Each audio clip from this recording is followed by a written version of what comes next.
Magandang umaga pong muli sa bawat isa na mga kasama ko ngayon sa ating devotion. Magandang umaga po at salamat sa Panginoon dahil tayo po ay binigyan niya ng panibagong buhay at kalakasan na ating gagamitin sa maghapong ito para sa kanyang kalwalhatian at sa anumang bagay na pinagagawa ng ating Panginoon lalo na para sa araw nito. Salamat po sa inyong pagsama at salamat po na patuloy nating pag-aaralan ng salita ng Panginoon. Sa umaga din pong ito ay patuloy na tuturuan tayo ng Panginoon. At dalangin ko na sa ating pag-aaral ay magkaroon tayo ng kaliwanagan sa mga salita niya at sa mga sasabihin niya at ituturo niya sa atin sa umaga ito. Maraming salamat sa magandang pagtulog natin. Salamat dahil iningatan tayo ng Panginoon sa buong magdamag. Binigyan niya tayo ng masarap na pagtulog. At bago po tayo magpatuloy ay hayaan niyo tayo ay manalangin muna. Good morning, Brother Efren and Sister Mercy. Tayo po'y manalangin. O Diyos na makapangyarihan sa lahat, salamat po sa patuloy na pagbibigay mo sa amin ng buhay na may kalakasan na nanggaling sa iyo. Salamat po sa pag-iingat mo po sa amin sa buong magdamag. Hayaan mo, Panginoon, na sa aming pag-aaral sa umagang ito ay patuloy na makasama ka namin at ikaw po magturo at magsalita sa pamagitan ng Diyos. Bigyan mo po kami ng karunungan, ng kaalaman at kaunawaan sa iyong mga salita na aming pag-aaralan. At pakita po namin, Ama, kung paano namuhay ang aming Panginoong Hesus nung nandito pa siya sa lupa at kung paano na kami ay patuloy na magpasalamat dahil sa kanyang buhay na inihain niya para sa amin. Maraming salamat, Panginoon, at patnubayan mo po kami sa aming pag-aaral at ikaw po magdala sa aming mga kapatiran at sa mga kasama namin sa devotion na ito ngayong umaga sa pangalan ng Panginoon Hesus. Amen at amen. Ayan. Maraming salamat sa Panginoon sa panibagong buhay at kalakasan na patuloy niya pinagkakaloob sa atin. Alam niyo, marami po tayong maraming bagay na nangyayari sa mundong ito upang ipaalala sa atin ang ginawa na ating Panginoon nung siya ay naririto sa atin na kasama-sama natin siya. Salamat sa Panginoon at salamat din sa inyo na patuloy na sumusubaybay sa ating devotion. Araw-araw po yan. Monday to Sunday, 5:30 to 6:30 at maaga tayong nagigising. Alam nyo, natural na sa Pilipino ba yung maagang gumising, lalo na yung mga senior, yung mga nasa probinsya po, sanay silang magising ng madaling araw. Noong araw ay ang mga magsasaka ay talagang gumigising po sila sa madaling araw at yung mga misis ay nagluluto ng kanilang babaunin sa bukid at yung mga mister ay naghahanda na para sa pagpunta nila sa bukid. Ang sarap ng buhay noon, ang sarap ng pati yung buhay, pati pagkain, sariwa, at yung klima, masarap ang klima doon. Maliban na lang kapag umuulan, talagang nababasa ang mga magsasaka kahit na umuulan kasi ay nag-aararo. Kaya minsan na iisip ko na ang sarap mabuhay sa bukid. Simple lang ang buhay, walang hassle, walang stress. Kaya lang sa panahon natin ngayon mukhang nabawasan na ang mga bukid na ating aanihan na yung ibang mga magsasakan natin ay namatay na, yung iba ay matanda na hindi na rin pwedeng magsaka. At yung mga kabataan, yung mga anak-anak ng mga magsasaka nandito sa Manila, yung iba at nag-aaral o nagtatrabaho, ayaw na nilang magsaka kasi nakita nila ang hirap ng kanilang mga magulang sa pagsasaka. At isa pa, wala nang isasaka dahil naging subdivision na po ang mga ah, ang ating mga kabukiran ngayon. Nakakalungkot kasi ang saya-saya ng buhay noon kahit na simple lang, ang saya ng buhay noon, no? Walang mga gadget, walang mga bagay-bagay na pinagkakaabalahan ng mga tao ngayon. Lahat ay talagang masaya at ang mga tao nun matulungin, no? Matulungin at talagang may bayanihan pa nga noon eh. Mababait ang mga tao noon. Hindi ka mag-aalala kasi hindi pa talamak noon ang mga magnanakaw, ang mga mamamatay tao. Wala ring droga noon. Wala ring talamak na droga. Yung mga nagdodroga noon, yung mayayaman kasi ang mahal ng droga eh. At saka walang shabu noon. Cocaine o heroin lang kasi mayaman lang ang makakabili nun. So, nandito lang sa Manila lahat ng hindi magagandang bagay.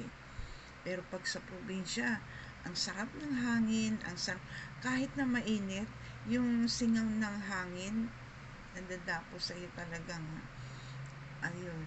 Kasi kami ay nakapagbakasyon sa probinsya. Doon sa, good morning Norma, kumusta ka na? Nakapagbakasyon kami sa Pampanga, sa Tarlac. At ang sarap ng simoy ng hangin doon. At kahit na nga mainit, ay talagang masisiyahan ka. Salamat dahil ngayon hindi ko na alam puntahan yun. Kasi bata pa kami nung kami ay pumupunta doon. At wala na yung aking mother. Siyempre, iba pag nandiyan yung kamag-anak nila talaga, di ba? So, yun ang buhay. Pagulong-gulong lang. Bumabalik at gugulong na naman, babalik. Pero sa atin, sa Panginoon, ay bumabalik yung alaala natin na naaalala natin ang mga ginawa ng Panginoon sa pamagitan ng pagbabasa natin at pag-aaral ng kanyang mga salita. Kaya nga napakahalaga na tayo po ay nagbabasa ng ating mga Bible kasi ito po yung ito ang buhay ng ating Panginoon. Ito po ang kanyang makikita po natin dito ang misyon ng ating Panginoon. At talagang mararamdaman natin sa pagbabasa natin kung ano ang nangyari sa ating Panginoon na paghihirap. Kaya sa umagang ito, ang pag-aaralan po natin ay ang The Last Supper. No? Nasa na ba tayo? Matthew, na nga tayo? 14. Mark 14. Sabi pong ganun sa verse 17 hanggang 21. Ang sabi po dito, when it was evening, he came with the 12. As they were reclining at the table and eating, Jesus said, "Truly I say to you that one of you will betray me, one who is sitting with me." They began to be grieved and to say to him one by one, "Surely not I." And he said to them, "It is one of the 12, one who dips with me in the bowl. For the Son of Man is to go just as it is written of him. But woe to that man by whom the Son of Man is betrayed. It would have been good for that man if he had not been born." Ayan. Medyo maiksi lang po. Pero pag-aralan po natin, nasabi rito, kasi kahapon pinag-aralan natin ay yung paghahanda para sa Passover. No? At nakarating na po sila doon sa bahay, nagpaggagawa o pagdadausan ng Passover. Pero nung dumating ang gabi, sabi dito sa verse 17, when it was evening, he came with the disciple. So, nung gabi pa lang, maggagabi siguro or gabi pa lang, saka pa lang sila pumunta doon at kasama niya ang kanyang 12 disciples. Bago po yung kasi mababasa natin na yung lugar na pagdadausan ay inihahanda pa lang. Siyempre, mahaba ang paghahanda nun. Halos maghapon kasi doon pa lang iro-roast yung ihahain sa kanilang last supper galing doon sa templo. So, ang habang paghahanda po yan. Kaya pagdating po ng gabi, doon pa lang sila dumating sa bahay and nakahanda na silang kumain o nakahanda na yung kanilang Passover.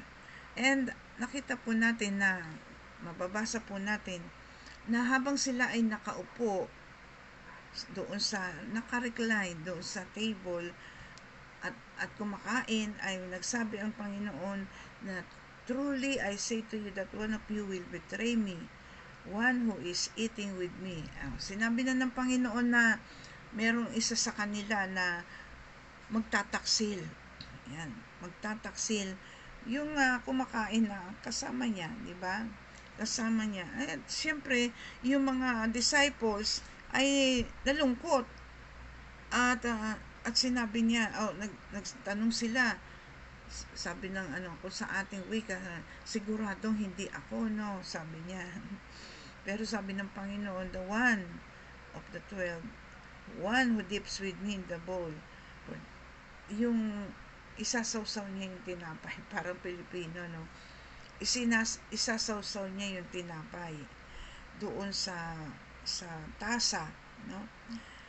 For the Son of Man is to go just as it is written of him, but woe to that man by whom the Son of Man is betrayed.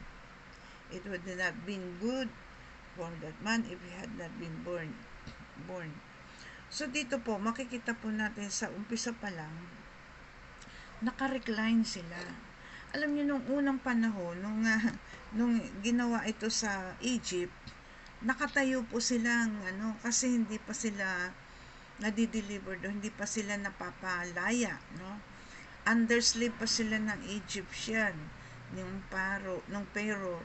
At sinabihan sila ng Panginoon, di ba, na habang kinakain nila yung karne na kanilang kakainin, kasi aalis sila i-deliver na sila ng Panginoon palabas sa Egypt. Nakatayo silang kumakain, no? Kinain nila yun ng mabilis at nakatayo. Lahat sila, bawat miyembro, bawat bahay, pag kumain sila noon ay nakatayo lang sila. Anong ibig sabihin? Handa na sila na umalis. Handa na sila doon sa gagawin ng Panginoon. Handa na silang ilabas ng Panginoon. Kasi pagkatapos noon ay pinalabas na sila ng Panginoon at pumunta na sila doon sa dagat, sa baybayin, at doon na yun, makikita po natin ang dami ng Israelites, no? At doon sila pinahabol ng Pharaoh. Pero dito sa panahon ng Panginoon, kasi tapos na, di ba? Tapos na yung deliverance, tapos na yung pagpapalaya ng Ama doon sa mga Israelites. Nakaupo na sila. Kumakain sila na nakaupo, hindi na po sila yung nakatayo. So, at habang sila ay kumakain, siyempre nakaupo na, kumakain, ay sinabi ng Panginoon na merong isa na magtataksil sa akin, isa sa inyo. So, kung ikaw yung kaharap ng Panginoon at sinabi niya yun, parang anong tawag doon? Malulungkot ka kasi isa sa inyo, 12 kayo doon, isa sa inyo. So, meron sa inyong magtataksil sa Panginoon. Sino yun? Sino? Siyempre hindi nila alam kung sino yung nakatagdang magtaksil sa Panginoon, di ba? So yung sinabi ng Panginoon na yun ay talagang nasaktan din sila at nalungkot. Kaya nga isa-isa silang nagsabing, siguradong hindi ako yan. O kaya sinabing, ako ba yun? 12 sila. Kasama po doon si Judas, no? Ewan ko anong naging damdamin ni Judas kasi hindi naman sinabi dito na Pero sigurado si Judas kinabahan yun, di ba? Kasi alam niya yung gagawin niya, alam niya na siya ang magtataksil sa Panginoon. So kinabahan sigurado yon. At siguro nagtaka siya, ba't alam ng Panginoon yung kanyang gagawin, no?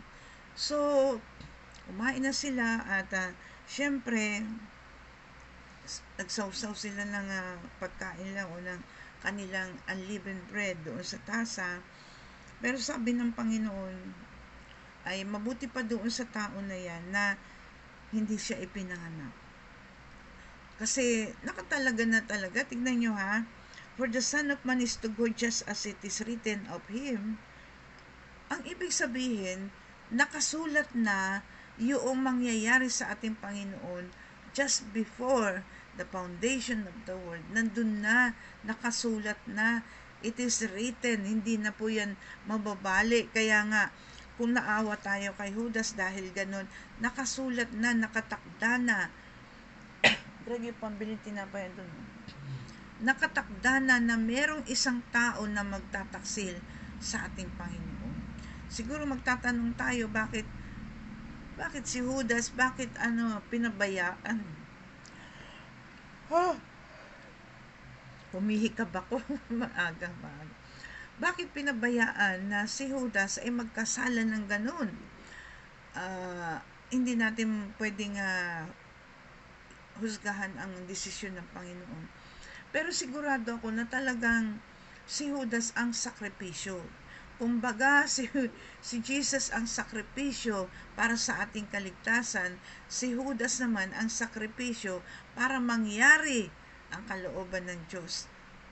Yung maghirap ang Panginoon, yung nakatagdang paghihirap, nakatagdang mga bagay na hindi magandang mangyayari sa Panginoon. Si Judas ang sakripisyo doon. So, kung paanong may parte si Judas sa ating kaligtasan, dahil kung hindi niya ginawa yon, siyempre ang Panginoon ay hindi magkakaroon ng experiences o mga pangyayari na katulad na nangyari sa kanya. Pero dahil nakatakda na, tandaan nyo nakatakda na, bago pa mangyari ang lahat, sabi ng Panginoon, it is written, for the Son of Man is to go just as it is written. So nakatakda na po to. Kaya nga sinasabi ko sa inyo palagi na magkaroon tayo ng mindset na ang ating mga pangalan ay nakasulat na sa aklat ng buhay noon pa. Hindi pa tayo isinisilang kasi it is written, It is written in the book of life na ang ating mga pangalan na lahat ng maliligtas ay nakasulat na sa aklat ng buhay. Hindi na mawawala 'yon. At kahit nga, sabi nga, kahit na magkatumbling-tumbling ang tao na nagkasala, ay babalik at babalik siya sa Panginoon dahil nakatakda siyang maligtas. Good morning, Sister Yuling. Itong si Judas siguro, kung siya lang ay nagsisi, kung siya lang ay humingi ng tawad sa Panginoon, why not na hindi siya patatawarin ng Panginoon? Samantalang si Judas ay ganun din ang kanyang naging kasalanan. Nagtaksil din si Pedro di ba? Parang ganun din ang kanyang kasalanan. Sa harap ng Diyos ay walang iba-ibang kasalanan. Lahat ay kasalanan. Maliit o malaki kasalanan. Iyan ay kasalanan sa harap ng Panginoon. Si Pedro, itinatuwa niya ang ating Panginoon. Ay hindi ba pagtataksil din yon? At si Judas ay ibinenta niya ang ating Panginoon, ang pagtataksil. Yan. Good morning, Kuya Oka. Kaya nga kung si Judas ay nagsisilang ng kanyang kasalanan, sigurado na siya ay maliligtas. Kasama siyang papasok sa kaharian ng Diyos. Ang problema ay hindi nakasulat ang pangalan ni Judas sa aklat ng buhay. Bakit? Sabi ng Panginoon, for that man, if he had not been born, anong sabing ganon?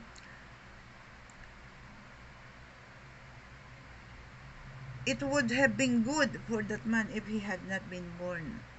Mabuti pa, maganda sana kung yung tao na yun daw ay hindi na ipinanganak. So, noon pa lang ay nakatakda na si Judas na magtaksil sa ating Panginoon.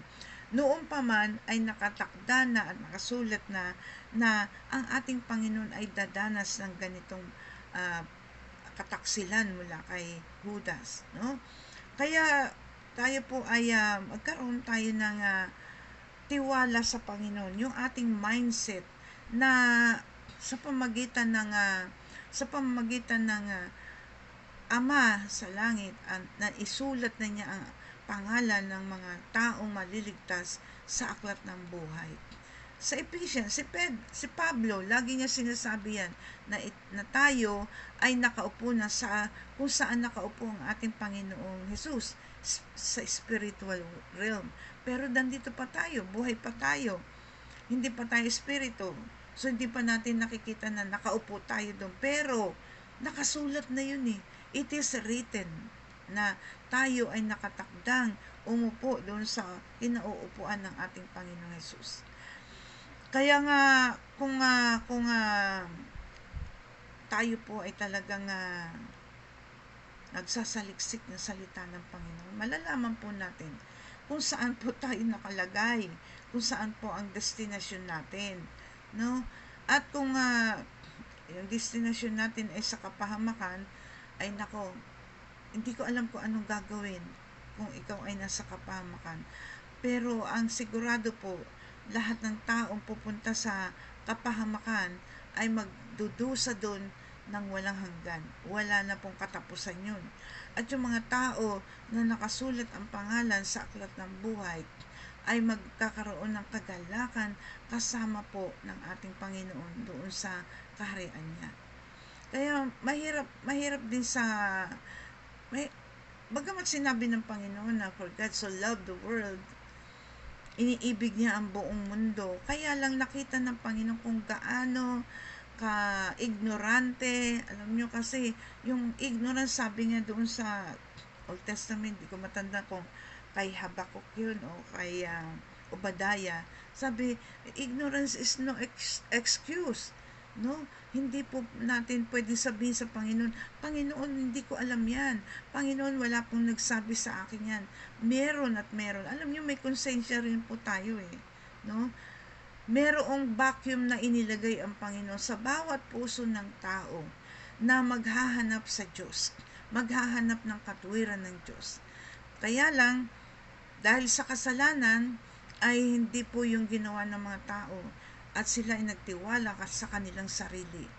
Hindi po sila nagsaliksik at nagtiwala sa mga tao, sa mga kasinungalingan ng tao. Ano sabi ng Bible o ng ating Panginoon? Mas mabuti na magtiwala sa Diyos kaysa sa tao. Kasi ang tao, katulad din natin yung walang alam sa katotohanan. Ang tao ay makasalanan din. Ang tao ay nagsasalita din para ma-atpeace yung kanyang sarili, no? Yung halimbawa, hindi niya nga alam kung siya ay ligtas ipinapangaral niya na sa ganitong paraan maliligtas ka. Siya nga hindi niya alam kung paano siya maliligtas Ituturuan pa niya ang tao kung paano maligtas. Kaya nga, hindi tayo dapat nagtitiwala sa sarili lang natin kasi ililigaw tayo ng ating maling paniniwala at hindi tayo dapat maniniwala basta-basta sa mga taong nangangaral ng salita ng Panginoon daw na hindi naman galing sa Biblia. Hindi nga nagbasa ng ng Bible yan. O kung yung nagbasa man ng Bible yan, hindi nila naunawaan ang kanilang binabasa. Hindi nagsasaliksik. Minsan nagsasaliksik nga yan, pero mali yung kanilang pagsasaliksik dahil hindi naman tama din yung kanilang nababasa. Siyempre, kung ikaw ay nasa isang relihiyon, ang susundin mo ay yung pinaka-leader mo. Meron nga relihiyon na hindi ka papayagang magbasa ng Bible, kundi yung mga leader lang nila, yung mga ministro lang nila ang pwedeng magbasa ng Bible, di ba? Kahit na merong mga bawal na gagawin o babasahin. Mabuti pa nga si Soriano yung dating daan, pinababasa niya magbasa ng Bible, Kaya lang mali din yung kanyang kasi pang pamimiloso po ang kanyang isinasagot doon sa mga katanungan sa kanya. Kaya tayo po, bali tayo po na nag-aaral, pinag-aaralan natin yung mga bagay na sinulat ng tao dito sa mundo natin, kung paano tayo magiging matalino, kung paano tayo magiging angat sa iba, magiging matagumpay. Ang una-una natin dapat na binabasa ay yung salita ng Panginoon, kasi sabi nga doon sa Joshua 1:8 ay saliksikin natin, huwag mawawalay sa atin ang salita ng Panginoon, kasi ito'y nagbibigay sa atin ng tagumpay, ng buhay na masagana at buhay na successful life. Yun ang nagbibigay sa atin. Kahit na binasa mo na ang lahat ng mga karunungan sa mundo, pero wala ang Panginoon, hindi mo binigyan ng pagkakataon ng Panginoon na kilalanin siya, baliwala po yun. Ano sabi sa Marcos o sa Matthew? Makamtan mo man ang lahat sa mundong ito, mapasa iyo na ang mundo. Kasi yung mga tao na mga bilyonaryo na yan, gusto nila kanila na ang mundo, sila ang maghari sa mundo. Sige, makamtan na nila ang mundo, lahat-lahat, kayamanan, karangalan, kasikatan, kagandahan, karunungan, kanila na. Pero kung wala ang Diyos, baliwala. Kasi pag namatay ka, babaong ka na lang sa lupa. At pagka ang kaluluwa mo ay bumangon, doon ka sa walang hanggang kaparusahan. Hindi ba makatotohanan na ang mga tao na tumalikod o hindi nagbigay ng pagpapahalaga sa Panginoon ay talagang dapat na maparusahan, pero mahal sila ng Diyos. Alam nyo, kaya sinasabi natin, kaya ang Panginoong Jesus hindi pa dumarating sa panahon na to, ay kasi gusto niyang pagbigyan ng pagkakataon yung mga tao na magbalik loob sa Panginoon. At kung hindi nila gagawin yun, wala pong magagawa ang Panginoon, kundi talagang mapahamak ang mga tao na. At pagdating niya ay talagang ang kahatulan sa mundong ito ay bababa. Galit ng Diyos ang tatamasahin ng mga taong maiiwan sa pagdating ng ating Panginoon Jesus. Kaya nga kung tayo po ay nagmamahal sa sarili din natin dahil ayaw nating mapunta sa kapahamakan, bigyan natin ng pagkakataon ng sarili natin na kilalanin natin una yung sarili natin. Pangalawa ay kilalanin natin ang ating Panginoong Jesus, ang ating Amang Diyos. Ano ang kanilang ginawa? Ano ang paraan na ginawa nila para tayo ay magkaroon ng buhay na walang hanggan sa kaharian ng ating Panginoon. Maraming tao, sabi nga sa Matthew, maraming tao ang mapapahamak at maraming tao, kakaunti ang taong papunta sa buhay na walang hanggan sa kaharian ng Diyos. So, ano ang mangyayari sa mga tao na naiwan? Kahabag-habag, sabi nga doon sa Thessalonians, di ba? Doon sa Matthew chapter 23, ano sabi? Kahabag-habag, lalo na yung mga tao sa Israel, kahabag-habag ang kanilang kasasapitan pagdating ng panahon na yun. Matthew 24, kahabag-habag ang mga tao. Wag na silang, hindi nila alam kung saan sila susuling Wag na silang, sabi nga, kung sila ay nasa bukid, wag na sila umuwi. Kung sila ay nasa bundok, wag na silang bumaba. Kung sila ay nasa bahay, wag na silang umalis. At kukuha pa ba, yung mga nasa labas, kukuha pa ba ng balabal? Kasi sana nga hindi daw dumating yun sa winter time.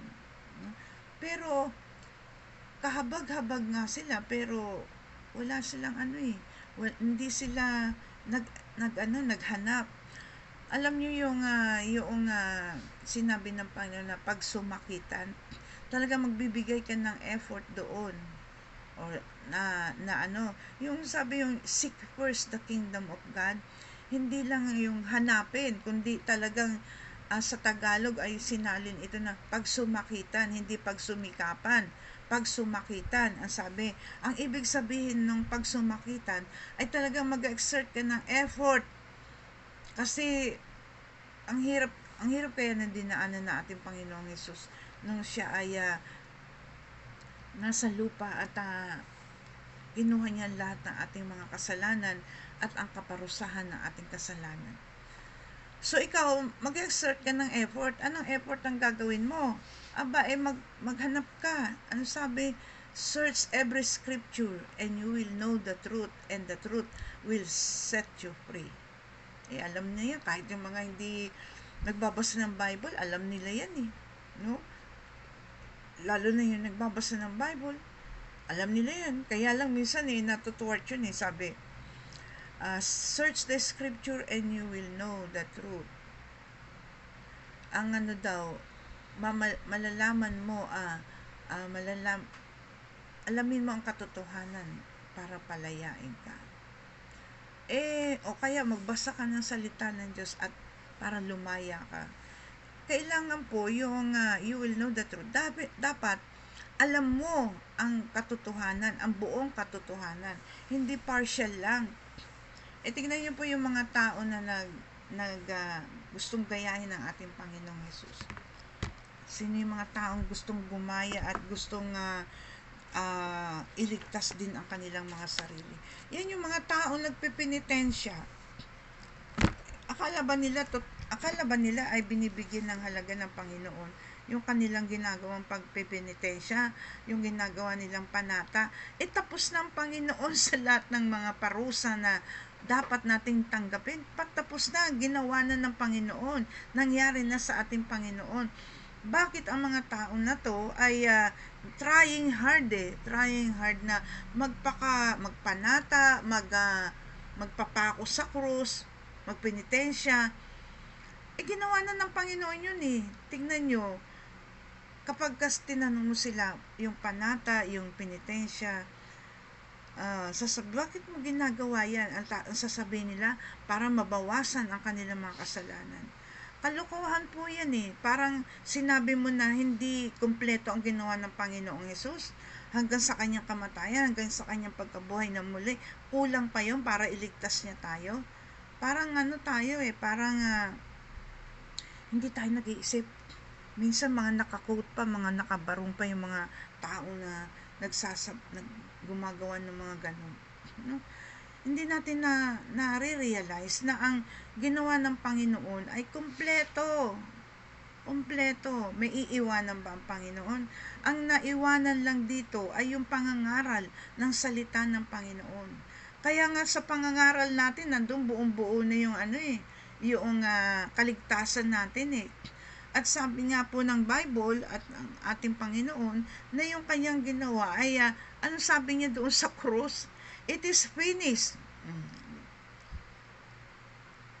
It is finished. Tapos na ang kanyang ginawang pagliligtas. Una, anong sabi ng Ama, ng Panginoon doon sa ang kanyang Ama? Patawarin mo po sila dahil hindi nila alam ang kanilang ginagawa. Tama, ang tao nga naman ay hindi niya alam ang ginagawa niya kahit na siya ay tinatawag niya ang sarili niya makadiyos. Kahit sila ay simba ng simba, ay hindi nila alam ang kanilang ginagawa. Patuloy pa rin sila sa kanilang kasalanan. Patuloy pa rin. Meron nga nagsabi, doon na lang daw siya sa bundok, sa kuweba, para daw hindi siya magkasala. Kasi nga, pagka marami siya nakikita, ay magkakasala lang siya. Hindi po totoo yun. Kahit na nasa loob ka ng kuweba, nasa loob ka ng bahay mo, magkakasala ka. Bakit? Makasalanan tayo Kapag ikaw ay nandoon, nagtago, nag-ermitanyo ka, ang ibig sabihin nun, hindi naging challenge ang buhay mo. Hindi na-challenge ang buhay mo. Paano ka namuhay nakasama ang mga tao? Doon ka tinuturuan ng Diyos sa pakikisama sa ibang tao Doon ka tuturuan at doon ka magkakaroon ng realization kung paano mo iibigin ang iyong kapwa, dahil yun ang sinabi ng Panginoon, ibigin mo ang iyong kapwa. katulad ng pag-ibig mo sa sarili mo. Paano ka iibig sa iyong kapwa kung nakatago ka? At siguradong hindi totoong hindi ka magkakasala doon. Magkakasala at magkakasala ka doon. Dahil tayo ay nasa dugo ng tao ang kasalanan. No? Kaya kahit na anong gawin mong pagtatago, kahit anong gawin mong i-isolate mo ang iyong sarili, magkakasala ka pa rin. Dahil lang doon sa, kung tayo po ay nabubuhay dito sa mundo, kasama natin ang mga, di ba sabi nga, inuwento ko nga sa inyo yung mga nagtanim ng wheat, tapos may tumubo mga tares, yung mga masamang damo. Ano sabi ng mga nagtanim? Panginoon, tatanggalin ba namin yung mga masamang damo? Ano sabi ng kanilang master? Huwag, kasi baka madamay ang mga mabubuting damo. So, kailangan talaga tayong nakakasama ng mga tao na nasa mundong to. Dahil nandun ang challenge Wala sa bundok, wala sa kwarto, wala sa kuweba. Nandito ang challenge. Paano mo malalaman? Paano mo mamahalin ang iyong kaaway? Paano magkakaroon ng katuparan sa buhay mo yung joy, yung peace, yung fruit of the Holy Spirit? Paano mo matitrain ang sarili mo? Samantalang nandun ka nagtatago, no? So kailangan talaga natin na makisalamuha sa mga tao, pero hindi ko sinabing makisama. Makisama ka pero hindi ka makikisama. Kung ikaw ay totoong tagasunod ng Panginoon at ikaw ay nakalista na sa aklat ng buhay, ay hindi mo gagawin ang mga bagay na makakalungkot, magbibigay ng lungkot sa ating Panginoon at magbibigay ng kasiyahan kay Satanas. Alam niyo po ba na si Satanas, tuwing nagkakasala tayo, ay tuwang-tuwa po yan. Tuwang-tuwa kasi nagtagumpay siya. Kahit na yung pangalan natin nakasulat na sa aklat ng buhay at tayo ay nagkasala, ay tuwang-tuwa po yan kasi alam niya nagtagumpay siya. Pero tandaan natin, ang Panginoong Hesus nung siya ay pinarurusan at nagsasakripisyo na sa atin, ang ating Panginoon, umpisa pa lang nung siya ibinenta, tuwan-tuwa si Satanas, akala niya ay tagumpay. Kaya lalo na nung nasa krus na ang ating Panginoon at namatay na, ay talagang tuwan-tuwa ang mga kampon ni Satanas. Si Satanas at ang kanyang kampon ay tuwan-tuwa, nagdidiwang na sila dahil nagtagumpay sila na patayin itong tagapagligtas ng mga tao. Kaya lang nung mabuhay na muli ang ating Panginoong Hesus, doon sila natakot. Natakot sila.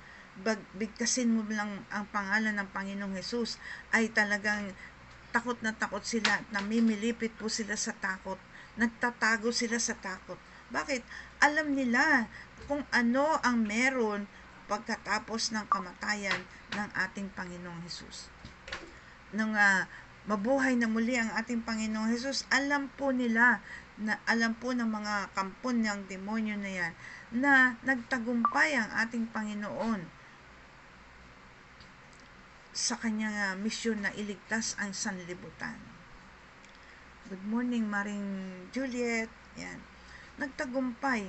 Kaya nga yung mga demonyo noon ay talaga namilipit sila sa takot. Kaya nga, di ba sabi doon sa Philippians na wag babanggitin ang pangalan ng Panginoong Hesus kasi nagkakalaglagan sila sa kanilang upuan. At ayaw nilang marinig ang pangalan ng Panginoong Hesus. Alam niyo, merong isang mababasa niyo yung si Emmanuel Eni, kung nandiyan pa sa internet po yun. Kung nandiyan pa siya at nandiyan pa yung kanyang testimony sa internet, na itong si Emmanuel Eni ay sa African ba yan o basta negro po yan.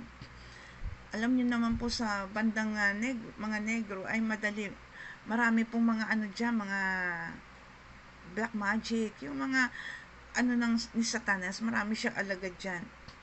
At yun po si Emmanuel Eni ay lumaki pong Christian yun lumaking Kristiyano kasi bata pa lang siya ay umaattend na siya na Sunday school sa Assemblies of God pa nga yata yun.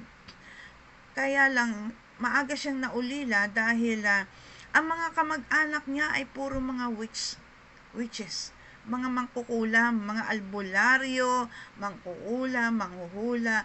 Iyan ang kanyang mga anak, ay mga kamag-anak. Nung mamatay, pinatay ng mga kamag-anak nila yung magulang niya kasi nga Kristiyano. O sila ay na born again. Pinatay ng mga kamag-anak niya ang kanilang magulang. So, si Emmanuel Eni ay inalagaan ng kanyang tiya at dinadala po siya sa simbahan, sa church at nag-aaral lang sa Sunday school. Pero nung lumalaki po si Emmanuel Eni ay nakita po niya yung kapangyarihan ni Satanas. Napailalim po siya doon. Alam niyo, nakakapag-transport si Emmanuel Eni sa mula dito sa ibabaw hanggang sa ilalim ng dagat. At kung saan-saan po siya gustong pumunta, nakakapag-transport na po siya. Biruin niyo yung kapangyarihan na yun ni Emmanuel Eni. At pumupunta siya sa mga churches, umaattend ng Sunday service, no?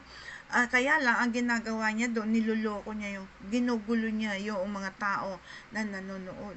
Pati doon sa yung mga pastor na nagtuturo, ginugulo niya at binibigyan niya ng sakit, pinahihirapan, no?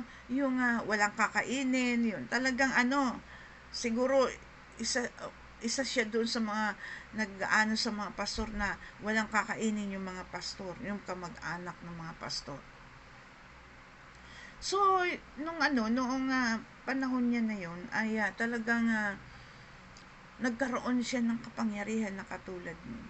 At alam po niyo ang sabi niya, testimony po niya to naging satanista siya. Inalagaan siya ng isang babae na nag-aanyong ahas, minsan malaking ahas. Pero pag naging babae yun na naging kasama niya sa buhay, no? Pati yung mga baby noon, noong panahon niya na yun, yung mga babies ay kinukuha nila at ginagawang alay, nilalagay doon sa isang paso at tapos ay tutulo yung dugo. Parang ginagawa din nila yung ginawa ng ating Panginoon sa pagbubo ng dugo. Ay walang kaligtasan sa mga baby, alam nyo. Tapos yung iba ay iniinom ng babae. Ay nako, masalimuot yung Pero ang maganda doon na sinabi ay yung pagka nabigkas ng yung pangalan ng ating Panginoong Hesus, bumabaligtad sila. Nagagalit si Satanas at saka yung mga leader. And alam mo niyo yung dumating din siya dun sa yung mga mangkukulam ng mga kamag-anak niya, yung mga albularyo mismo natakot po sa kanya kasi yung kapangyarihan niya no, naging para siyang leader din ng mga kademonyuhan doon. Natakot din sa kanya dahil nakita nila yung kapangyarihan ni Emmanuel Eni. So yung na yan, yung pangyayari na yan, makita natin na takot talaga ang mga demonyo kahit sa pangalan pa lang ng ating Panginoong Hesus. So, nung mabuhay na muli ang ating Panginoong Hesus ay nagsipagtago sila, natakot talaga silang matindi dahil biruin mo nga yung ganti na yon, hindi pala sila nagtagumpay. At salamat sa Panginoon dahil nagtagumpay siya sa ating buhay. At salamat sa Panginoon kung ang ating mga pangalan ay naisulat na sa aklat ng buhay. Naisulat na po yan. Hindi pa nalilikha, hindi pa nabubuo ang mundo, ay naisulat na ng Panginoon ang ating mga pangalan sa aklat ng buhay. Paano ko po malalaman? Doon sa John, sa chapter 16 o verse, sa 16 or 17, yun nananalangin ng Panginoon kasi na siya papahirapan na siya no? Nananalangin ng Panginoon kasama ng kanyang mga disciples. Sabi ng Panginoon, Ama, yung mga pangalang ibinigay mo sa akin, eto na nakapag-minister na siya, na niya, na pagtagumpayan na niya ang mga pangalan na nakasulat doon. O, biruin mo yun, nakasulat na ang sabi ng Panginoong Hesus. Nakasulat na ang pangalan ng mga taong maliligtas. Kaya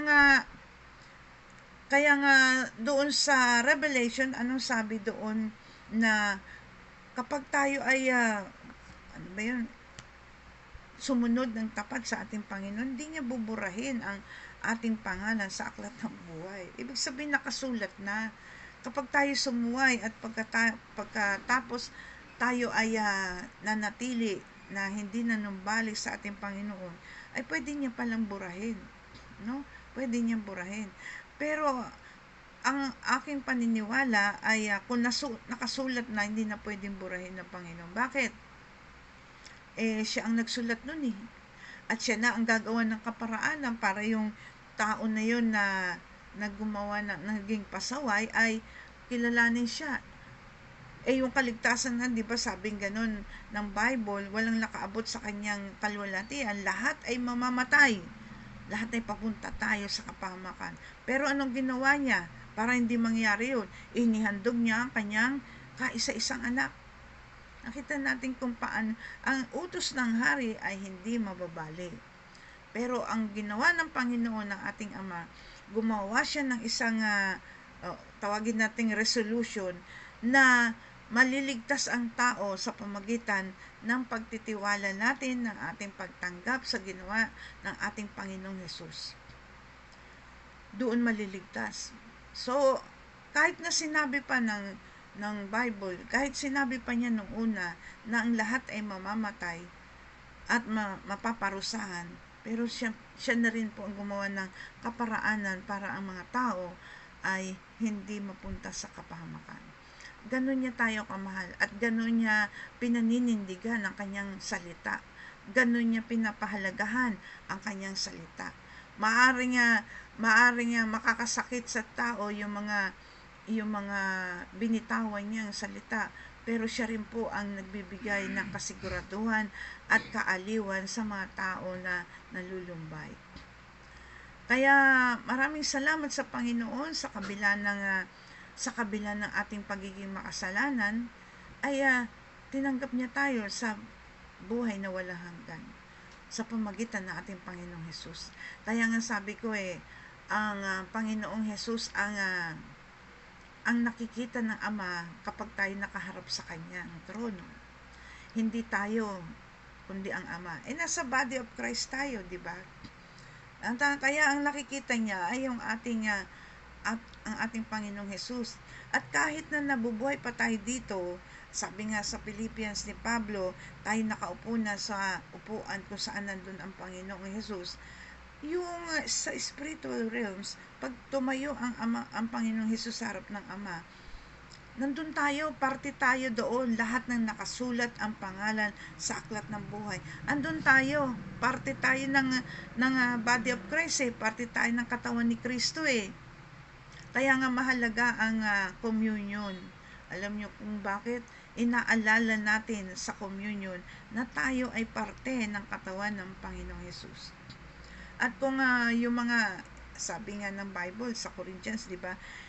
Yung mga nagtitake ng communion na hindi karapat-dapat ay nagkakasakit, namamatay, at kung ano-anong hindi magagandang bagay ang nangyayari sa kanila. Kasi hindi sila karapat-dapat na maging na maisama doon sa katawan ng Panginoon. Meron ba namang parte ng Panginoon doon na pasaway? Meron ba? Kita niyo yung mga sa church kapag merong kasalanan ng isang kasi body yan Isang miyembro lang ang nagkasala. Kwento ko na nga sa inyo noon pa Isang miyembro lang nagkasala. Alam niyo, buong congregation hindi nag-communion. Hindi pinayagan ng pastor na mag-communion ang buong congregation. Bakit? May kasalanan sa sa congregation Merong kasalanan sa bahay. Merong isang parte ng katawan ni Kristo na may kasalanan at baka mabulok, diba?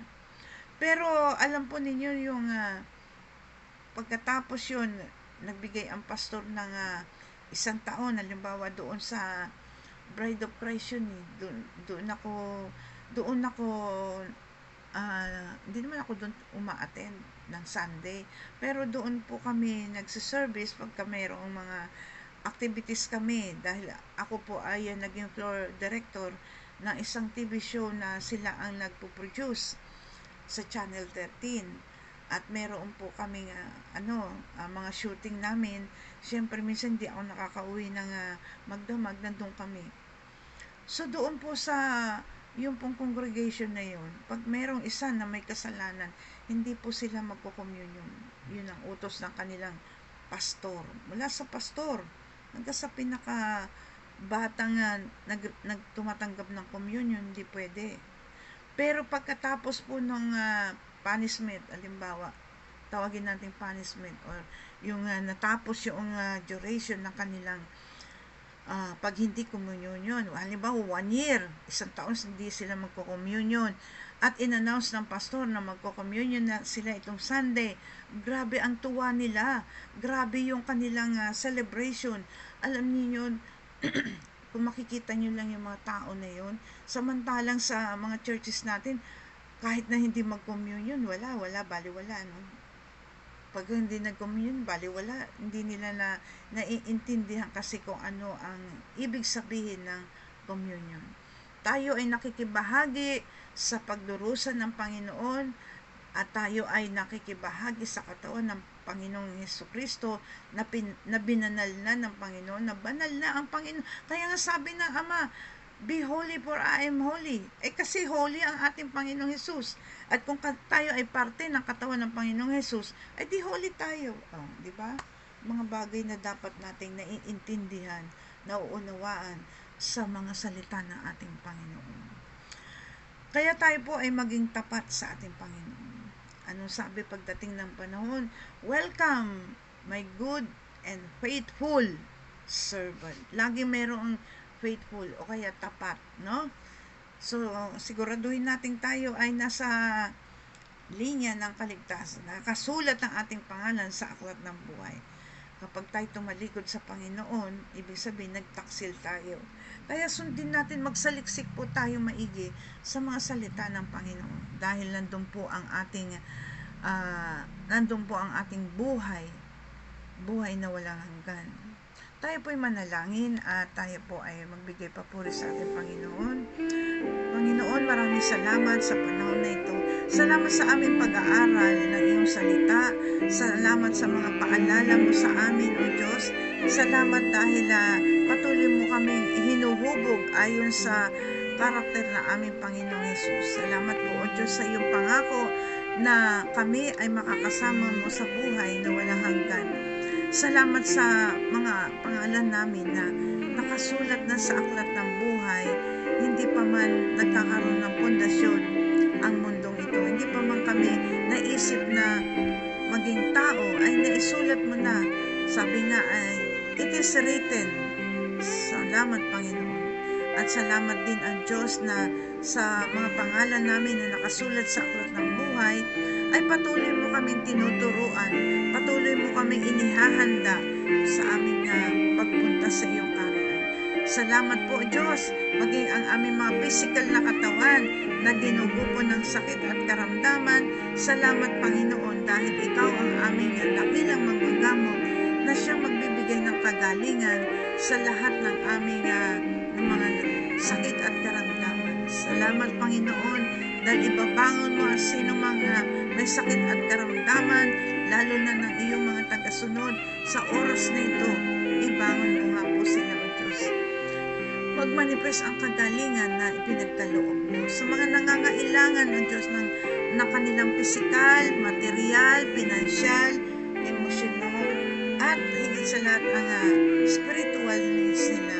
Ang makatagpuin mo nga po ito.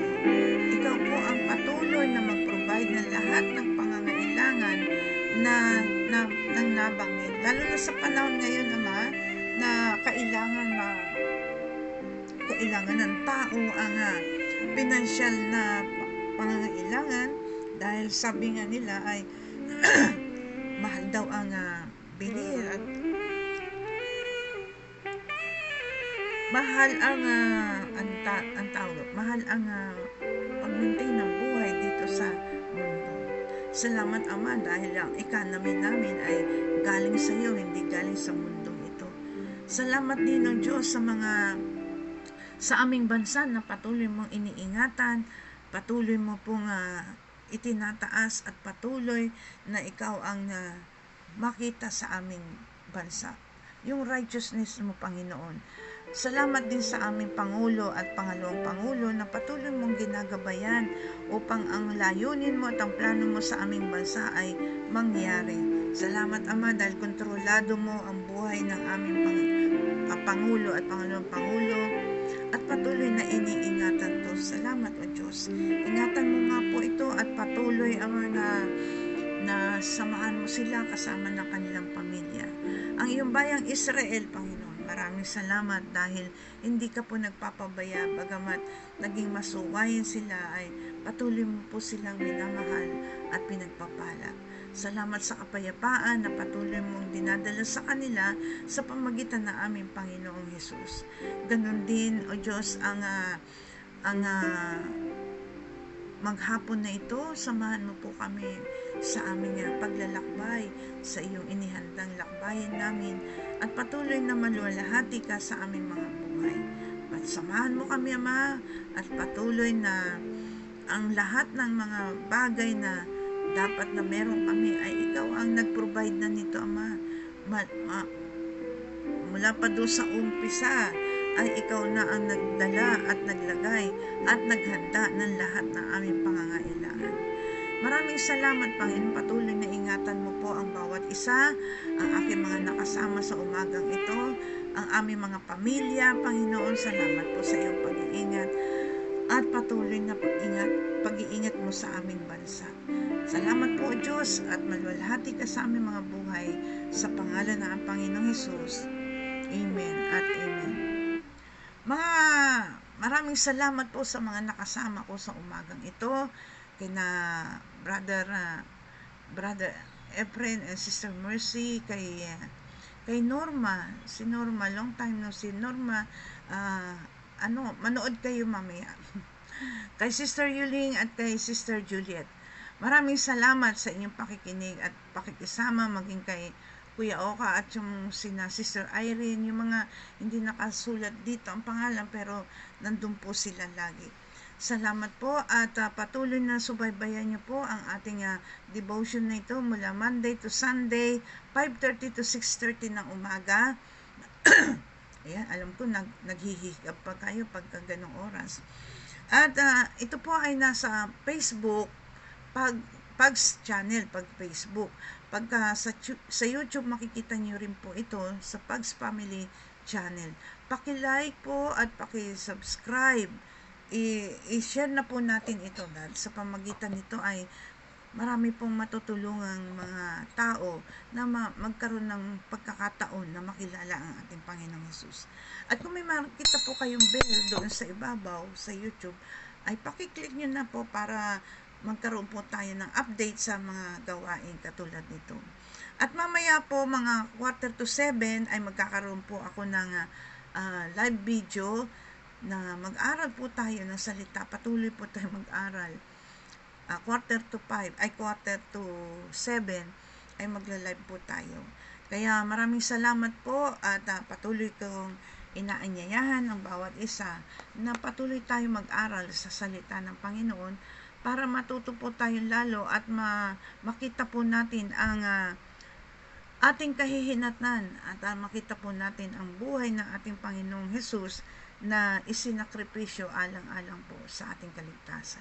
Maraming salamat po at ito po ang inyong lingkod na nagsasabing mahal po tayo ng Diyos, huwag po natin pagdududahan yan dahil hindi niya tayo iwanan at hindi niya tayo pababayaan. Maraming salamat. Hanggang sa muli bukas, ako po ulit ang inyong makakasama. God loves you.